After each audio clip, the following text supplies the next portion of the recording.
What up, everybody? I'm about to tell you how I was able to write my first book while working at a job that I hated. That's right. I was able to write my first self published book while I was working at a job that I hated from day one. I didn't want to work there. So, just to backtrack a little bit, before I started working at this job that I hated, it was at a point in my life where I was actually working towards real estate. I was trying to start a business in real estate investing, and I was doing my research on it, and I was just learning a lot about it. And I was just pretty much in a position where I was ready to just jump out there and start investing into real estate, buying property. But at this point in my life, I was working part time at a community center, and it was a real cool place, cool laid back. I liked the people there I was working with. So what it was is the community center. The school buses would drop the kids off from school, and at this community center, they would feed the kids. They would help the kids with the work, and then after that, they would let the kids go play in the gym. So I was the overseer at the gym. I would make sure the kids were safe, make sure they stayed out of trouble. It was a pretty laid back job. I enjoyed it, but honestly, I just wasn't making a lot of money there. But then this opportunity had came to me for this new job, and it was more money, but I didn't want to go there. From day one, I was already hesitant, and I didn't want to go, but I had to because I had to pay my bills, had to take care of my daughter, I had to make a living. So I had to leave that part-time job, unfortunately, and I had to. I started working at this new job. I'm not gonna say the name of it, but it was a warehouse job, and I had to work on the assembly line. And like I said, from day one, I didn't want to work there, but I had to. I had to make that money. I had to pay my bills. Had to take care of my daughter, right? So from day one, I hated it, but I went there and worked there. And the hours that we was working, I used to go in at 6 p.m. to 4:30 a.m. Man, they used to kick my butt. I used to hate it every day. Every day was a struggle. I was always falling asleep. And by the time 7 to 8 o'clock comes, I'm ready to eat dinner. So I would bring my dinner to work with me. I would eat it. Then I would end up getting drowsy and end up getting more sleeper. And there was times I was falling asleep while I was at work on the assembly line. And then it's a lot of times where, as I got off work when I was driving home, I had to drive about 20, 25 minutes to home. I was falling asleep while I'm driving home about 4:30 in the morning. Then by the time I got home, take my shower, maybe eat something, then I try to go to sleep. But then it's daytime, so it's hard to go to sleep. Plus, I'm hearing cars riding by, people making noise. I wasn't able to get the proper rest, so it was hard for me. I wasn't able to get the proper rest. I wasn't able to eat really like I wanted to. I was losing weight because I didn't want to be eating a lot at work, and then it was making me drowsy. And I was trying to find a balance between all of that. I just couldn't. I was there for like 3 years at that job. I just couldn't.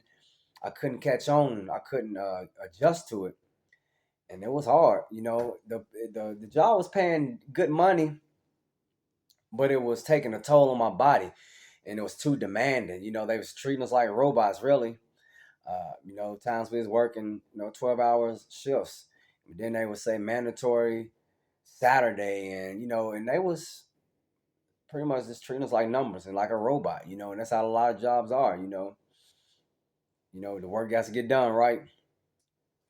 But I was there total for probably about 3 years or so. But I think it got to a point where I might have been there probably like around 2 years in or something like that.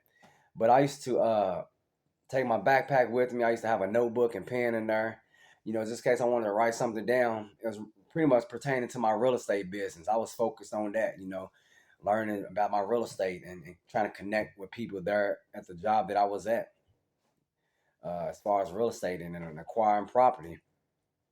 But one day, while I was working, just minding my business, out of nowhere, it's like these thoughts and memories started to be downloaded in my spirit. It's like all these memories of these things I used to do in my past life. Uh, I used to live a very troubled lifestyle, getting in a lot of trouble and just out there reckless. I'm not going to go into full details about my past on this video, but I'll share that later on in another video for y'all. But I was hearing like different memories of things that I used to do. And then I was thinking, like, why am I thinking about this? I don't do that stuff no more. I'm a new man. I put that stuff behind me. But something was saying, like, write it down. So I'm hearing different things of different situations that I was caught up in. But then I'm hearing something say, write it down. So I'm working on the assembly line. So I run off the assembly line and I run to my backpack. At this time, I believe someone on the first or the second shift of the job, someone made like a custom desk out of wood, and they had it back in the corner. And it was very convenient for me because I was able to set my lunchbox right there, and I was able to put my backpack there. So I'm hearing these memories and these things pop up in my spirit or in my mind, and then I'm hearing write it down. So I ran off the assembly line, ran to my backpack, grabbed my notebook out, and I started writing down what I was hearing. But then I would run back to the assembly line and finish working. I had been working there for like 2 years, so I pretty much had that job down pat. I was pretty good at what I was doing. And then I would go back to work. I was working with my hands. As the assembly line was moving, I'm sitting there adding parts on to the equipment. So I was doing that, but then I would start hearing more stuff pop up in my mind or in my spirit. And so I was like, write that down. So I ran off the assembly line again, and I would write down what I was hearing. So that was going on uh, often throughout that night, running back and forth, working on the assembly line, and running up to my notebook, writing down what I was hearing. And then it got to a point where I was able to take some time out and look over what I had been writing down. I believe I might have been at home at this point, but I was looking through my notebook and kind of reading it. And then something was saying, you're going to have to put this in order later on. And I was thinking to myself, like, why would I have to put this in order? It's still not registering to me, what's going on. And then again, like later on, then I heard something say, this is for your book. It's to share your testimony, your story. And I was like, wow, I never thought about, sharing my story. I've done some things and I put that life behind me, and I was just living life as a normal citizen, working and, staying out of trouble. But I never thought about sharing my story and my testimony of the lifestyle I used to live and how pretty much God changed my life. And then so there was moments where I would, feel inspired, and then I would have other thoughts and things come to my mind. So I used to, start writing those down in my notebook as well. But then it got to a point where I kind of just put it to the side, and I hadn't been, writing any notes down in it. But I was still working at that job. I was still going to that job every day, and it was a struggle. I mean, honestly, it was times I had to pray. I'm like, God, just help me through this night. I was falling asleep, working on the assembly line, and it was a struggle every day. But I was just holding on to the job because I was, like I said, I had bills to pay. I had a daughter to take care of, and I know it's probably a lot of people who can relate to that to this day. You probably working at a job that you hate, but it's like you kind of stuck there in a way because you got to pay your bills, right? You got to take care of your kids, you got to make a living, right? But I was there, in that warehouse. And I've always been a person who worked. I'm not no lazy person. I always work, but just this job, I was at a point in my life where I just felt that I I didn't want to be there. I didn't. It wasn't for me, but I stayed there. But it got to a point where uh, I was at church. Really, I was at church one night. So it was on a Friday, and so usually my Friday nights pretty much consisted of partying and hanging out and doing a whole bunch of other stuff. But my life had changed. God changed my life, so I signed up to help clean the church on Friday nights. So one night I was at the church cleaning up, and there's this lady at my church. I saw her in there a few times, but we never really actually talked. But she had started cleaning up on Friday nights as well. And she said, so one night we was there cleaning, and she said, "So, David, tell me about yourself." Uh, so at this point in my life, I was actually doing some painting on the side as well. So I was like, well, I paint, and and I think God wants me to write a book. She said, "Is that right?"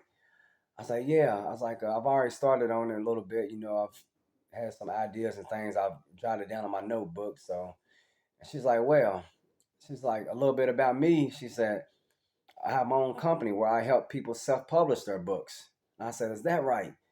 She's like, "Yep." She said, she's helped many people self-publish their books, and she's also a self-published author herself. She has written about 8 books. And then I thought about it, I'm like, wow, what's the odds of me, just crossing the paths of someone at church, who's an author, but also who helps self-publish books.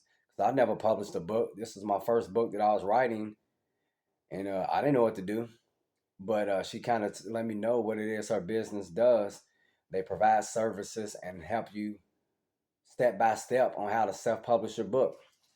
So she gave me a few tips, and she's like, from now on, you're an author. She said, start calling yourself an author. You've already taken the steps. She's like, you already got the vision. She's like, just stick with it and finish it up, follow through with it. And then so we made arrangements where I would start having sessions with her.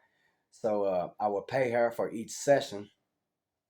So we will kind of meet on like a Zoom video or something like that, and she would already have a list of things that she would tell me to do in each session. And then she would give me homework. She'll say, all right, so go do this, do that.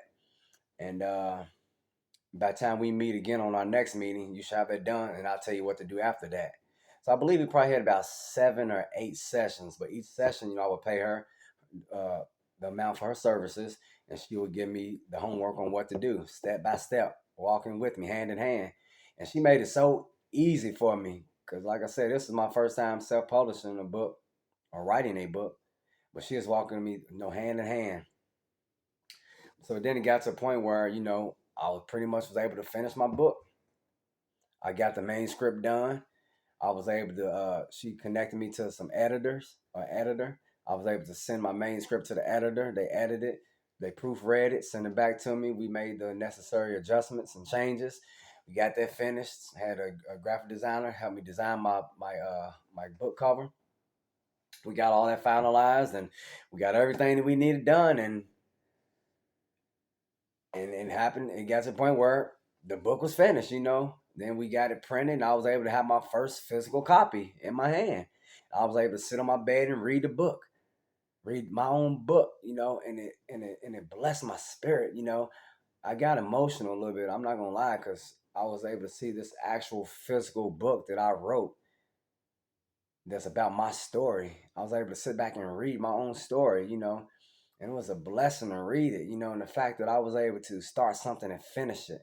Because there's been many times, that I've started things in my life, and honestly, I kind of lost interest in them, and I didn't finish it.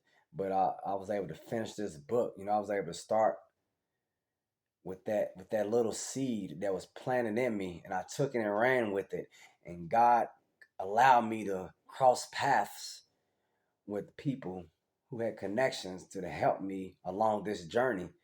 And I was able to finish the book, and it was a blessing. So down to this day, I'm able to get physical copies printed and sent to me, and now I'm able to set up as a vendor at different events. I have my booth, my table, my retractable banner, and I have copies of my book there for sale. And I usually do that often. Just hit up different events as a vendor, and I'm able to set up speaking engagements. I'm able to sell my book. I have the physical copy. I have the ebook version, and now I'm also working on my audio book version of the book. So just that fact that I was working at that job that I hated, but honestly, God made the best of it for me. He planted that seed in me and helped me to start that book, and I was able to stay consistent with it, and I was able to finish it, and now I have the finished product, and now I'm able to use that as a business, and to bring in extra income, and eventually I can build it to where I'm doing it full time, but that one book that I've completed, that it started something in me now. It's inspired me, and now I have other ideas, in my heart that I want to start on to write more books. I have a few other ideas that this came off of that one book that I started, and I was able to finish. I've been inspired, and I'm able to put forth some effort and energy towards writing another book. You know, and bringing different formats of that. I know ebook version, an audio book version of that, and just to keep that going, and eventually, generating wealth for me and for my family. But I just want to encourage someone today that if you're working at a job that you hate, take advantage of it. You can still use that time to build your business on the side. You can still use that time to maybe write that book. If it's any authors that's watching this video, I'm sure there's some time that you can take while you're working at that job to sit to just take some time out to start jotting down some notes or writing some ideas that you have, if it's for your book or if it's for a business or anything, take advantage of that time while you're working at that job you hate. You don't have to be there for 40 years. You don't have to be there longer than you want to. And I'm not knocking anybody who works a job, who has worked a job for 40 years, that's for some people, But I'm just wanting to encourage you, if you feel like that's not for you, if you have a book that you're working on, or you have an idea for a book, but you're working at a job that you hate, take advantage of some of that time. When you get that free time, write down some ideas. Start working on that manuscript. Start writing that book. And I bet you'll be proud of yourself when it's all said and done, when it's all finished, when you have that physical copy right there in your hand, and when you're able to read your own book yourself. So take advantage of that time while you're at that job that you hate. And I believe some great things can come out of that. I never planned on writing a book, but just being in that job, I believe God allowed me to be in a place where I was able to hear from him, a place where I was still, where he had me sitting still, where I can be in tune, where I can hear from him, where he can plant that seed in me and that I could run with it, you know. But who knows? You can be the next author of your family. You can be the next best-selling author in your city, in your region, in the world. Who knows? Just because you're working at that job that you hate don't mean that it's all over. Don't mean that there's nothing greater for you. It doesn't mean that you can't still be an author or a business owner. You can build that thing on the side, and it can and will pay off. So don't let those don't let that job that you hate hold you back. Don't let it cloud your vision. Don't let it discourage you. I know it may be hard to visualize you being in a better position, being while you're in a place where you don't want to be, but sometimes you can close your eyes and visualize and see yourself where you want to be at, or see yourself doing what you want to do. Or you can actually physically be in that location and start taking action on it. Start writing down your business plan, start writing down your manuscript for that book or anything. Take advantage of that time that you're at working at that job you hate. Looking back at it, I don't think that I wasted no time at that job. I don't work there anymore now. I believe God got to a point where God released me and I was able to walk away from that job. And now I'm doing something full time in my own painting company, painting and construction company, but I also have my author business on the side that I do. And but you can do it too. I'm no better than you are. You can do it too. So I want to encourage you. Something great can come out of that job that you're working at that you hate. It's up to you to do it. You can do it. Take advantage of that time. It's possible. I've just shared my story on how I was able to do it. So you can do it too. I'm no better than you are. So if you're in a job that you hate, write that book, write your business plan or whatever it is. that's in your heart, or whatever it is that you're good at, whatever skill, talent, ability that you have, that you dream that can be bigger, take advantage of that time and write it out. Write your vision. Write it plain so that he who reads it can run with it. Y'all be great. I'll talk to y'all later on.